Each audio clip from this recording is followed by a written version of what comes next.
Hello students, आज हम graphical presentation of datas का स्टडी करेंगे। यानी जो डाटाज या समंक हमें दिए हुए होते हैं तो उनका आलेख के रूप में किस तरह से प्रेजेंटेशन किया जा सकता है।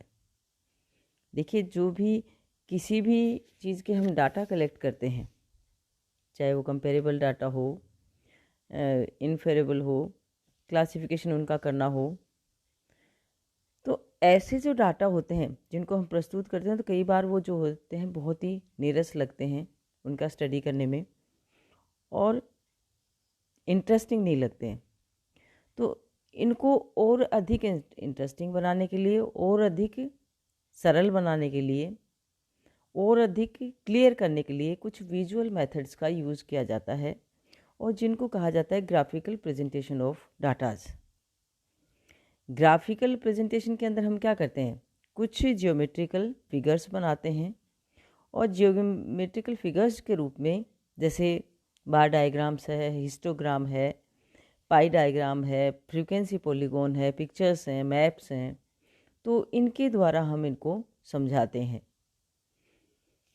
ये जो डाटा जो इनका जो प्रेजेंटेशन होता है, इनके लिए डिफरेंट टाइप्स जो हम स्टडी करते हैं, या तो 1 डायमेंशनल ग्राफ्स होते हैं, 2 डायमेंशनल होते हैं या 3 डायमेंशनल होते हैं।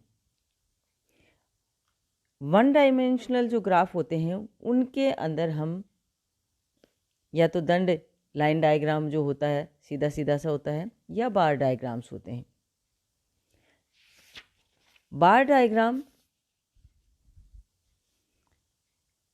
यानी इसमें एबेस्किस वेरिएबल्स को दर्शाते हैं और इनकी फ्रीक्वेंसी या बारंबारता को ऑर्डिनेट किया जाता है। ये बार जो होते हैं या दंड या छड़ के रूप में, बार का मतलब ये होता है, तो ये बार या छड़ जो होती हैं एक दूसरे को स्पर्श नहीं करती हैं। खड़ी जो होती हैं रोड लाइक स्ट्रक्चर्स हम बनाते हैं जिसके रूप में इनको रिप्रेजेंट करते हैं। सबसे पहला आता है इसमें सिंपल बार डायग्राम।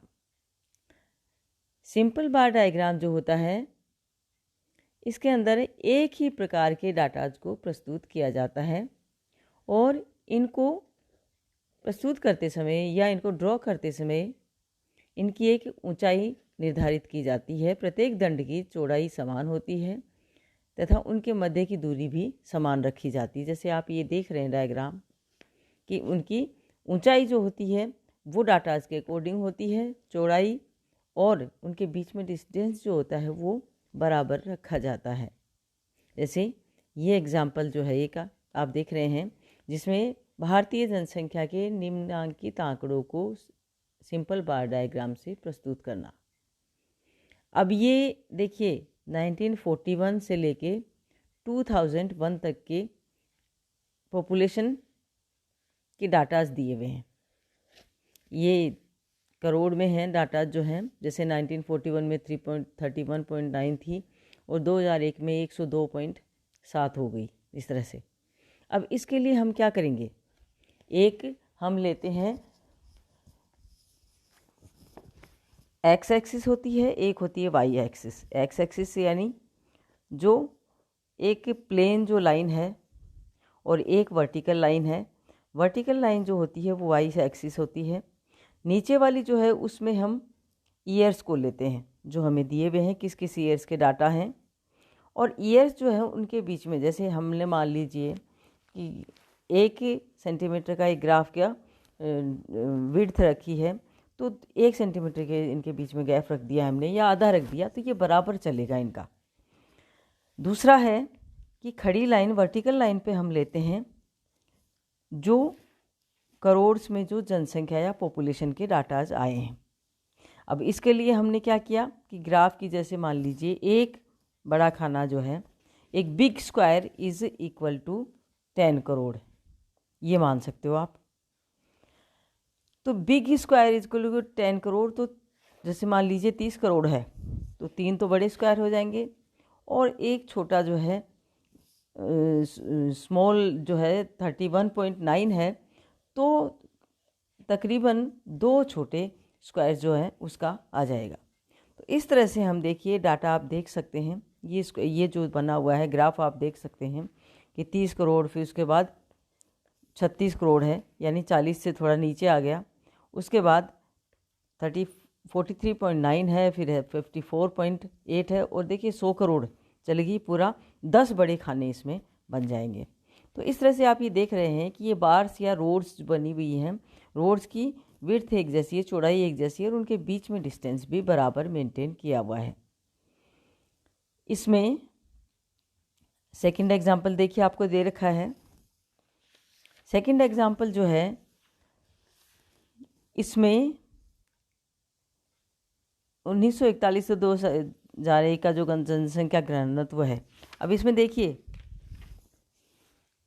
उसी का दिया हुआ है ये दूसरा एग्जाम्पल जो है। अब ये डेंसिटी दी हुई है, वो नंबर ऑफ पीपल्स है, और ये पॉपुलेशन डेंसिटी दी हुई है, जो कि प्रति वर्ग किलोमीटर के अंदर कितनी डेंसिटी है। तो ये भी इसी तरह से आप देख सकते हैं। नीचे की जो लाइन है, जो प्लेन जो लाइन है सीधी, उस पे हम ईयर्स को लेते हैं, खड़ी लाइन पे हम जो है वो उसकी डाटाज लेते हैं, जो कि उसकी पॉपुलेशन डेंसिटी के हैं, पर डेंसिटी पर स्क्वायर किलोमीटर पर्सन की, तो वो दे रखी है। इसमें भी ये दिया हुआ, मान लीजिए इसने ये लिखा है कि मान लीजिए कि एक बड़ा खाना या एक big square is equal to 50, ये दे रखा है। तो इस तरह से आप देखिए, इस तरह से आप ये डायग्राम बना सकते हैं, और ये कहलाता है सिंपल बार डायग्राम। अब आता है दूसरा मल्टीपल बार। जब 2 या 2 से अधिक चीज़ों की स्टडी हमें कंपैरेटिव करनी होती है, तो तब हम बनाते हैं मल्टीपल बार डायग्राम, या जिसको बहुदंड आरेख के नाम से किया जाता है।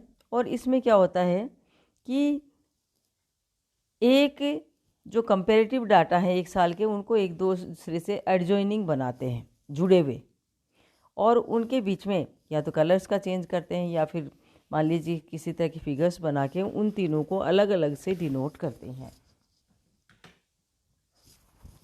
यहाँ पे देखिए एक एग्जाम्पल दे रखा है।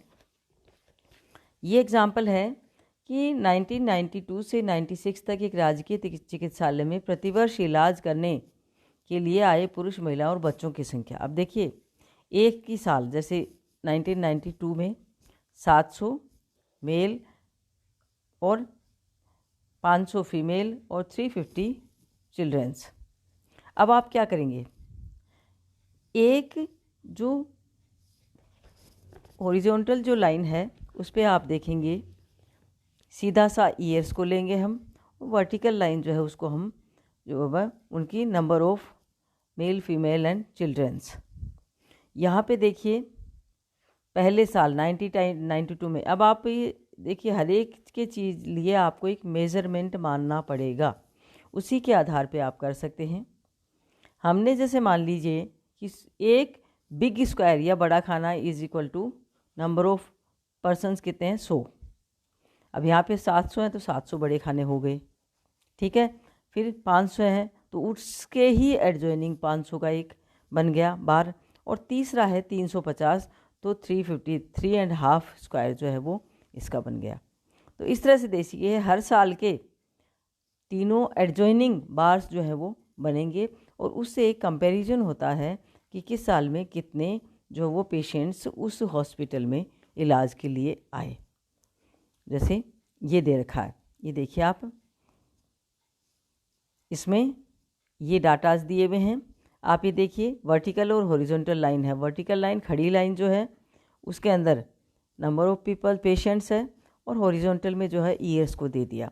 अब आपको मेजरमेंट मान लिया आपने, पहला वाला आपने 700 पे 7 को ले जाके देख लिया, उसी के एडजॉइनिंग दूसरा, उसके एडजॉइनिंग तीसरा। तो इस तरह से क्या आता है, एक कंपैरेटिव स्टडी हमारे सामने, डाटा जो है हमारे सामने, एक कंपैरेटिव फिगर आ जाता है हमारे सामने, और वो कंपैरेटिव फिगर जो है हमें आसानी से अंडरस्टैंड करने, समझने के लिए काफ़ी होता है।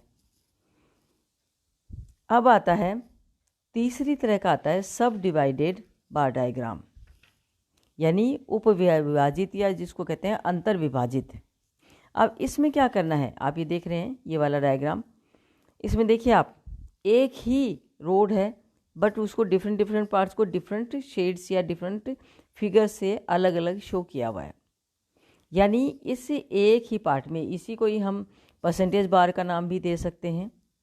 जैसे आपने मान लीजिए पूरे एक, ये जो एग्जाम्पल देखिए आप, इस प्रकार के आरेख में प्रत्येक दंड की ऊंचाई द्वारा समान समअंकों का योग किया जाता है और विभिन्न भागों को दर्शाया जाता है। इससे कि कंपोनेंट बार डायग्राम भी कहते हैं। और इस प्रकार के आरेख बनाने के लिए विशिष्ट दंड बनाए जाते हैं। जैसे ये हमारे पास एक एग्जाम्पल दिया है, इसमें एक महाविद्यालय में विभिन्न संकायों के छात्रों की संख्या प्रतिवर्ष, जैसे 1997-98 में 800 थे, साइंस में 400 थे, कॉमर्स में, और 650 आर्ट्स में, और 400 लॉ में। टोटल हो गए 2250। तो इसी तरह से डिफरेंट 3 सेशंस के डाटा इसमें दे रखे हैं।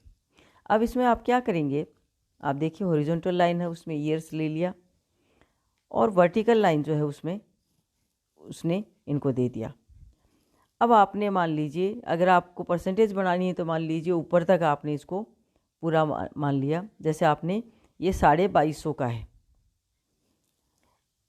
अब यहाँ पे आप क्या कर रहे हैं कि 100 या 200 मान लीजिए, 200 जो है उसके अकॉर्डिंग एक बिग स्क्वायर आपने ले लिया तो बहुत ऊंचा हो जाएगा ये।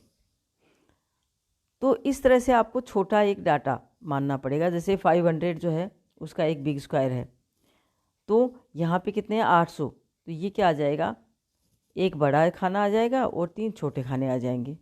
तो इस एक को ही इस तरह से हम बनाएंगे 2250 तक। उसी एक में आपको भिन्न भिन्न डाटा जो हैं वो डिवाइड करने पड़ेंगे।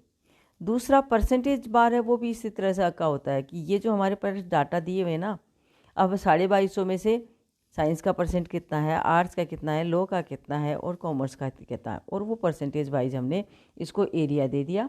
उस एरिया को डिफरेंट कलर या डिफरेंट फिगर से हमने दर्शा दिया।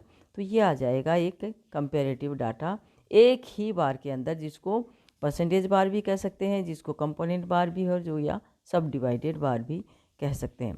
तो इस तरह से ये आता है बार डायग्राम के द्वारा graphical presentation of datas. Thank you.